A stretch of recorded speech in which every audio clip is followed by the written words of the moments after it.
मिटा दे अपनी हस्ती को अगर कुछ मर्तबा चाहे, मिटा दे अपनी हस्ती को अगर कुछ मर्तबा चाहे, कि दाना खाक में मिलकर गुलो गुलजार होता है। अस्सलाम वालेकुम नाज़रीन इकराम, आप सभी दोस्तों का हम खुश आमदीद करते हैं KT उर्दू कश्मीर के इस ताज़ा शुमारे में। नाज़रीन आपको बता दें कि जैसे कि आप सभी लोग जानते ही है कि हाल ही में Jammu Kashmir public service commission के जो इम्तिहानात के नताइज सामने आए, उसमें से जम्मू कश्मीर से मुख्तलिफ कस्बे देहाती इलाकों से नौजवानों ने कामयाबी हासिल की। इसी सिलसिले में आज हम कोकरनाग इलाके में मौजूद हैं। मेरे साथ ज़हूर अहमद हादी साहब मौजूद हैं। इन्होंने भी इस कंबाइंड कॉम्पिटिटिव एग्जामिनेशन में कामयाबी हासिल की। इनसे हम इस जर्नी के हवाले से पूछने की कोशिश करेंगे।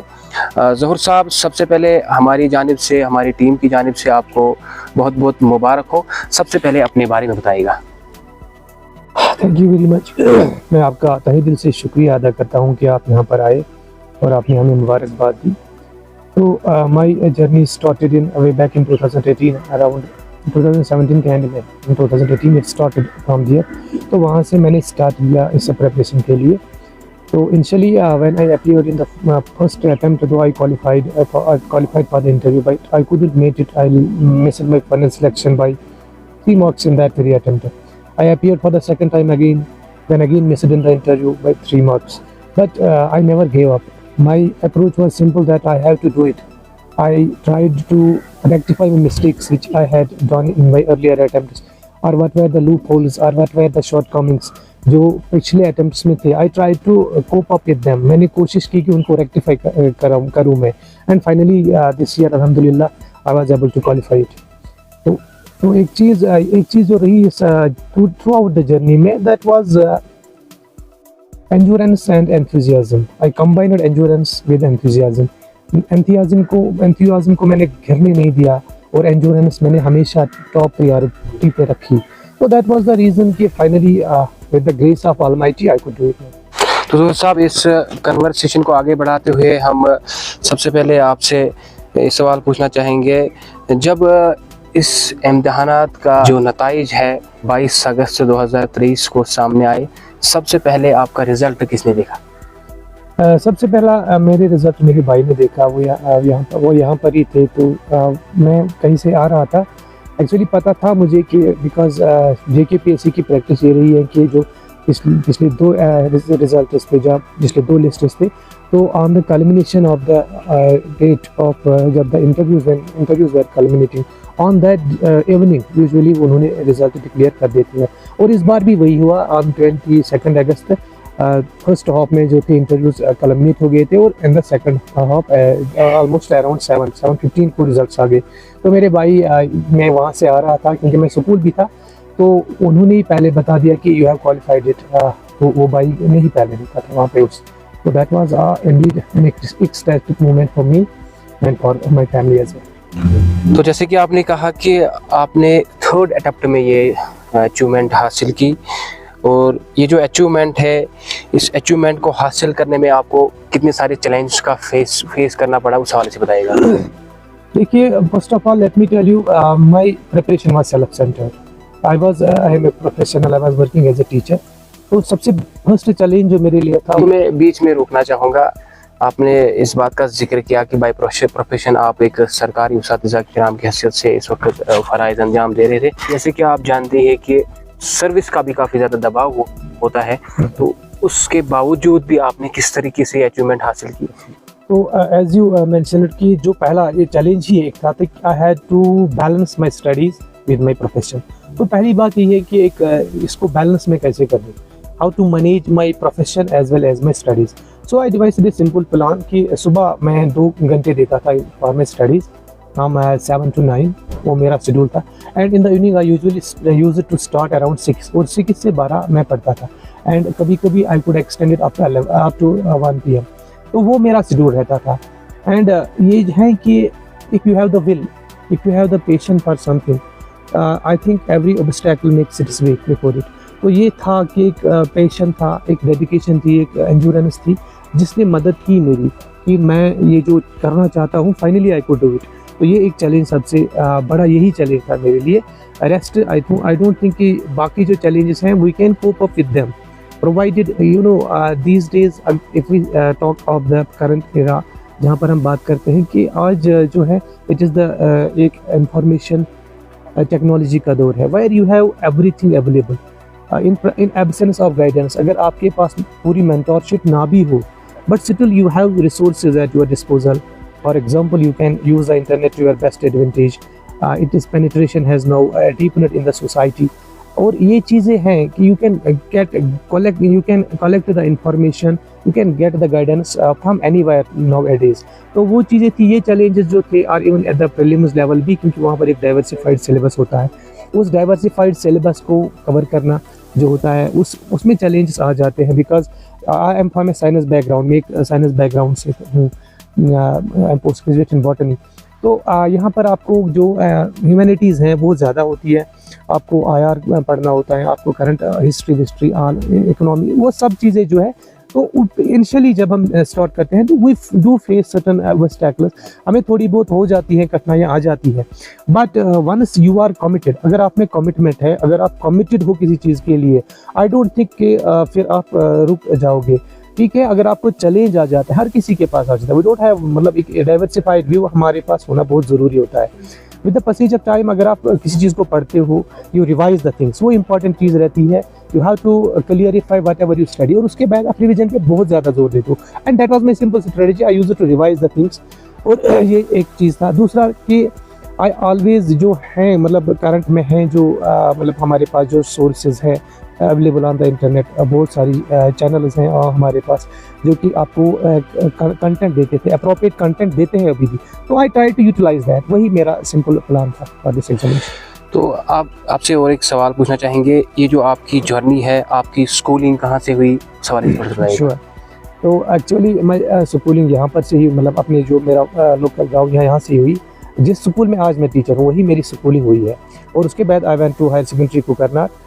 After that, I pursued my rather graduation from Government Degree College Alapna, and later I pursued my post graduation from Department of Botany, University of Kashmir.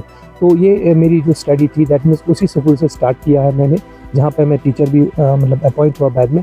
तो वहीं पे इख्तिताम हुई, वहीं पे इख्तिताम भी हो गई है। And that means this is something very एक कोइंसिडेंस है कि जहाँ मैंने स्कूलिंग स्टार्ट की when I was enrolled in class first. और उसके बाद जब उसी टीचर स्कूल में मेरी इनिशियली जो मेरी पोस्टिंग थी वो आइलू में हुई थी, लेकिन later I was transferred to that place. तो आज माशाल्लाह वहाँ से ही मैंने ये क्वालिफाई किया है। तो that is something very coincident है कि ये चीज़ होती है कभी कभी कि जो चीज़ें आपने नहीं सोची है वो भी हो जाती है कभी कभी। द ग्रेस ऑफ अल्लाह। कुछ एक स्टूडेंट्स ने हमें एक सवाल भेजा है कि जो आपने ये अचीवमेंट हासिल की, इस अचीवमेंट को हासिल करने के लिए आपने कोई स्पेशल स्ट्रैटेजी इस्तेमाल की या आपने जो कोचिंग की है उस हवाले से थोड़ा सा जानकारी दें। I mentioned at the outset, students का सवाल। हाँ, बिल्कुल सही sir. I mentioned at the outset कि मेरी जो स्टडीज़ थी दे वर टोटली सेल्फ सेंटर्ड। मैंने कोचिंग कहीं से नहीं ली है, कोचिंग के बारे में कभी सोचा नहीं है। लेकिन हाँ, एक स्ट्रेटजी आपके पास होनी चाहिए। So we have to plan the things and we should stick to the plan and we have to execute the plan. एक अगर आपके पास एक स्ट्रेटजी नहीं है, सी टुडे हम ये बोलते हैं कि ठीक है हार्ड वर्क है but you have to work smartly. हमें चीज़ों को स्मार्टली वर्क करना पड़ता है। हम ये जो एग्जामिनेशन है this is a 3 stage process, एक प्रोसेस है। यू हैव नॉट, आप इसको एक ऐसे इस तरीके से नहीं ले सकते हैं कि बस एक एग्ज़ाम है, क्योंकि इसमें 3 स्टेजेस हैं। और सबसे पहली चीज़ ये है कि you have to be very patient. Patience आपके लिए बहुत ज़रूरी चीज़ है, क्योंकि आपको अगर आप पेशेंटली रहोगे for all this period all the 3 stages, तब जाके आप इस एग्ज़ाम के लिए क्वालिफाई कर सकते हो। तो स्ट्रेटजी ज़रूरी है, क्योंकि अगर आप प्रीलिम्स की, अगर थोड़ा मैं डिटेल से यहाँ पर कहना चाहूँगा कि देखिए अगर हम प्रीलिम्स की बात करेंगे तो वहाँ पर हमारा एक जीएस पेपर होता है और सीसैट होता है।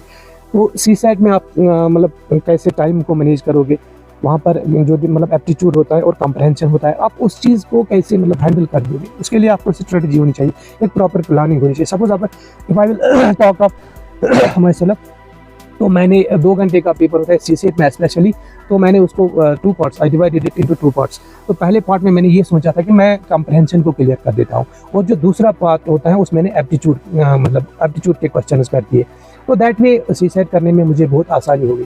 इसी तरह अगर हम जीएस पेपर की बात करेंगे, जो जीएस फर्स्ट होता है पेपर, जो कि एक्चुअली डिटरमाइन करो स्क्रीनिंग टेस्ट जो होता है, वो सिर्फ क्वालिफाइंग होता है सीसेट, लेकिन एट द सेम टाइम मतलब कभी कभी हम ये लेना इसको ईजी ले जाते हैं सीसेट को, और बहुत सारे स्टूडेंट्स आप देखोगे कि क्योंकि उनका जो लैकेट एसिटिकल अप्रोच होता है उसमें, तो उसकी वजह से वो रह जाता है।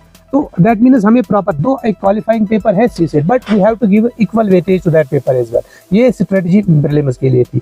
और अगर हम फिर बात करेंगे मेंस की, तो मेंस के लिए सिंपल सा है कि मेंस के लिए आपको एक डाइवर्सिफाइड व्यू होना जरूरी है। यू हैव टू, अगर आप टॉपिक को लेते हो तो आप क्योंकि इसका सिलेबस बहुत डाइवर्सिफाइड है, you have to collect points. मैंने कोशिश यही हमेशा की कि मैं जो भी आंसर लिख दूँ उसमें आपको वहाँ से एक स्पेस दी होती है कि इतने मतलब पेजेस में आपको आंसर लिखना होता है, तो that means you have to, जो आपका कंटेंट होना चाहिए that should be precise.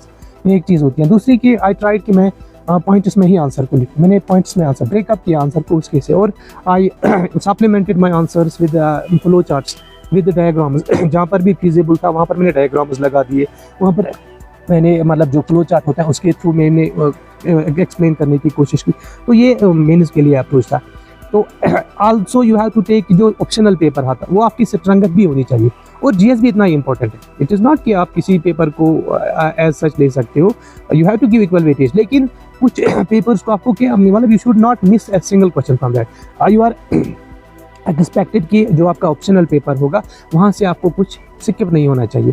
C GS में तो पॉसिबिलिटी है कि you can skip A question, वहाँ पर अगर आपका कोई क्वेश्चन रह जाता है ठीक है, लेकिन आपका ऑप्शनल में मतलब वो आपका, you have the command over it. Optional आपने अपनी मर्जी से चुना होता है, so you should have command over it, वो चीज़ ज़रूरी होती है। तो ये सिंपल सी स्ट्रेटजी जो थी मैंने अपनाई थी। और उसके बाद जो इंटरव्यू स्टेज है वहाँ पर आपको पता ही है कि वहाँ पर भी एक स्ट्रेटजी के हिसाब से ही जाना होता है। You have to maintain that composure at the interview panel, before the interview panel.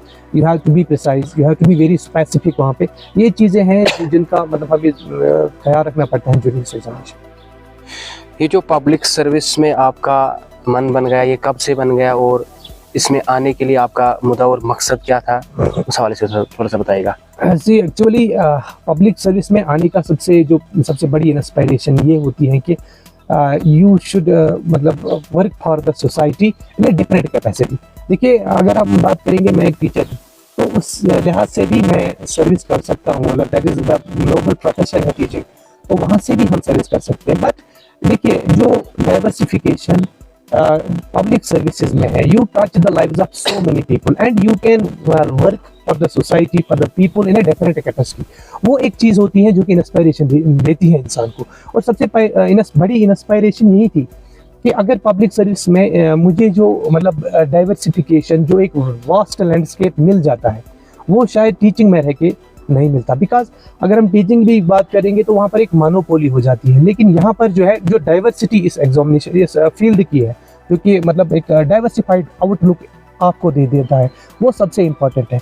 और उसके बाद द सेंस ऑफ सर्विस, वो यहाँ से है कि आप जो सर्विस यहाँ पर प्रोवाइड कर सकते हैं वो एक डाइवर्सिफाइड होगी, वो एक मतलब वास्ट लोगों के साथ। See if we can make a positive difference in somebody's life, that is something which we care about for the day. देखिए अगर आप, एक सिंपल सी बात है, अगर आप एज ए जर्नलिस्ट आप काम करते हैं, अगर आप कभी भी एक छोटी सी एक किसी को कुछ मतलब अच्छा कर देते हैं किसी के लिए, तो देखिए आपका दिन बन जाता है। ये सबसे इंपॉर्टेंट बात होती है कि इनर सेटिस्फेक्शन इंसान को मिल जाती है कि if I will work for something, अगर मैं किसी के लिए थोड़ा बहुत भी कुछ इन लिटिल कैपेसिटी जो भी आपके पास है, अगर उस हिसाब से भी आप कुछ करोगे तो आपकी एक इनर सेटिस्फेक्शन आ जाती है इंसान में। वो चीज़ थी कि जिसने हमेशा इंस्पायर किया कि सिविल सर्विस करना है। That was my inspiration. Family की जानिब से आपको कितना सपोर्ट रहा, उस हवाले से भी थोड़ा सा बताइएगा। बिल्कुल सर।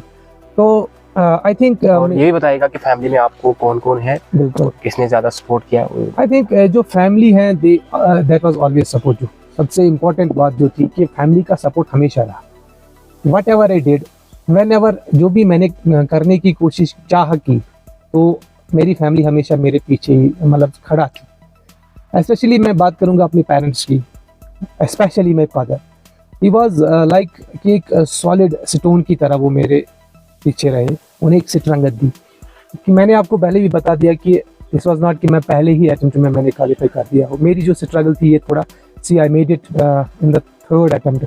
तो मेरी जो आई मीन स्ट्रगल थी, इन द स्ट्रगलिंग फेज, वहाँ पर when I missed by 3 marks, तो वहाँ पर एक डिमोटिवेशन आ जाती है, वहाँ पर एक डिमोरलाइजेशन हो जाती है, इंसान एक डिसऑर्डर्ड हो जाता है। तो तब जाके मेरी जो फैमिली है वहाँ पर उन्होंने बहुत ज़्यादा सपोर्ट किया। मेरे फादर साहब जो है उन्होंने हमेशा एक बात मुझसे कही कि आप अपने तरफ से आपने एफर्ट किया है, you have made it, but results are not in your control, they are never in your control. What is in your control, what is in your hands, that is your hard work, that is your patience. वो चीज़ें जो थी, वो जो एक उनकी तरफ से एक प्रेरणा थी, वो जो एक स्ट्रंगत थी, वो उस स्ट्रंगत ने मेरे को एक हौसला दिया, आगे बढ़ने का हौसला दिया। और सी फैमिलियल प्रेशर्स आ जाते हैं, आई नेवर थॉट कि ऐसा कुछ मेरी लाइफ में आ गया कभी भी किसी भी स्टेज पर। That was only because of my parents, specially my father. तो आई थिंक मेरी स्ट्रंगत जो है, सबसे बड़ी स्ट्रंगत जो है वो मेरे पेरेंट्स हैं। उसके बाद जो मेरे भाई है वो भी हमेशा मेरे साथ ही रहे। तो लेकिन सबसे जो इम्पोर्टेंट चीज़, जो सबसे बड़ा जो मेरे लिए कहते हैं ना जिसको एक ट्यूशन था, वो ट्यूशन मेरे फादर साहब। ये जो आपने अचीवमेंट हासिल की, इसका क्रेडिट आप किसको देना चाहते हैं? इसका क्रेडिट भी मैं अपने पेरेंट्स को ही देना चाहूँगा। जैसे कि मैंने आपको उनके कंट्रीब्यूशन, उनकी जो मतलब जो मेरी हौसला था उनका, वो मैंने आपसे पहले ही शेयर किया था, तो उसका क्रेडिट जो है पूरा का पूरा उन्हीं को जाता है। एक आखिरी सवाल आपसे पूछना चाहेंगे, कोई सजेशन आप देना चाहेंगे जो न्यू जनरेशन है, जो न्यू एस्पिरेंट्स है, उनके लिए कोई suggestion? See my suggestion would be कि if you can dream it, you can do it. आपको लर्न टू ड्रीम बहुत ज़रूरी होता है लाइफ में। अगर आप कुछ चीज़ों को ड्रीम कर सकते हो, वो dream that creates drive in you, वो आप में एक ड्राइव पैदा कर देती है। सी आजकल जो है कि इसी वी आर एक्सपीरियंसिंग, हम देख रहे हैं कि there is high employment rate, वो है, देयर इज़ टफ कंपटीशन। तो उन चीज़ों को अगर हम मद्देनज़र रख रहे हैं, तो अब ये जो हमारी यूथ है, इस यूथ के लिए यही मैसेज रहेगी कि you have to explore different fields. See अगर आप अपने जो आपका अपना जो मतलब मन है, आपकी अपनी जो पैशन है, आपकी अपनी जो एम है, आप उसको फॉलो कर दीजिए। अगर आप सिविल सर्विस में इंटरेस्टेड हो तो follow it, give it your 100%। अगर आप एंटरप्रेन्योरशिप में इंटरेस्टेड हो तो आप उसी के लिए अपना 100% दे दीजिए। अगर आप जो भी प्रोफेशन है, वेदर जो भी सर्विस है, और whether that is any other field, जहाँ भी ऐसी एग्री एंटरप्रेन्योरशिप हो, इंफॉर्मेशन टेक्नोलॉजी हो, आर्टिफिशियल इंटेलिजेंस हो, क्योंकि so many areas are open now. See this world is now unfolding. अब आप देख लो कि अब जो स्टार्टअप कल्चर डेवलप हो रहा है, अब स्टार्टअप इकोसिस्टम डेवलप हो रहा है, जो डिफरेंट गवर्नमेंट स्कीम्स आ रही है, उनकी वजह से एक नया ecosystem has been created. If you will see, तो wherever you find an opportunity, whatever interests you, वो सबसे इंपॉर्टेंट चीज़ होती है। Whatever interests you in life, आप उस चीज़ को फॉलो कर दीजिए, आप अपनी पैशन को फॉलो कर दीजिए। अगर आप अपनी पैशन को फॉलो करते हैं ना, तो जो भी जॉब होगी, जो भी काम होगा, जो जहाँ पर भी आप जाओगे, यू विल एंजॉय इट। वो सबसे चीज़ है। कहते हैं एक बात मैं यहाँ पर ऐड करना चाहूँगा, जो भी आप काम करते हो ना, यू शुड एंजॉय इट। अगर आप उस चीज़ को एंजॉय नहीं करते हो, आई डोंट थिंक कि आप एक अच्छे तरीके से उसको कर पाओगे। Even if we talk about civil service, अगर हम सिविल सर्विस की बात करेंगे, अगर आप रीडिंग को एंजॉय करते हो, देखिए कई बार ये हो जाता है रीडिंग बिकम्स योर फूड, आप रीडिंग के बगैर रह ही नहीं सकते हो, ये भी एक चीज़ होती है। तो इसी तरह अगर आप कोई कंटेंट क्रिएट करते, कंटेंट क्रिएटर्स हैं आज हमारे पास डिफरेंट जो फील्ड्स में हैं, कि मैंने आपको पहले ही बात इसी, अगर हम सोशल मीडिया की भी बात करेंगे, तो वहाँ पर आप देखो कि एक साइलेंट रेवोल्यूशन है एक सोशल मीडिया। अगर आप एक कंटेंट क्रिएटर भी हो, तो वहाँ पर भी आप अपना 100% दे दीजिए। तो ये इंपॉर्टेंट चीज़ें हैं कि you have to give your 100%, you have to dream and you have to follow your dreams. अब आपके इस जो आपकी जर्नी होगी, इसमें फेलियर्स भी आ सकते हैं, इसमें आप कहीं गिर भी सकते हैं, but you should never allow your enthusiasm to fall, you should never allow your confidence to damp। आप अगर आप नाकाम हो जाते हो, अगर आप पहली बार कोई चीज़ को नहीं कर पाते हो, that doesn't mean आप एक फेलियर हो, आप एक अंडर अचीवर हो, ऐसा कुछ नहीं है। आप आगे बढ़िए, you will definitely get it at the proper time, but provided you are consistent and persistent in your efforts। बहुत बहुत शुक्रिया। ये थे हमारे साथ ज़हूर अहमद हादी साहब, जिनका ताल्लुक़ जनूबी कश्मीर के दूर दराज इलाके कोकरनाग से हैं। आपको बता दें, इन्होंने Jammu Kashmir public service commission के जो कंबाइंड कॉम्पिटिटिव एग्जामिनेशन, जो कि सबसे टफ एग्जामिनेशन माना जाता है, उसको हाल ही में क्वालिफाई किया। कोकरनाग से KT उर्दू कश्मीर के लिए दीजिए अपने मेज़बान सज्जाद वानी को इजाज़त।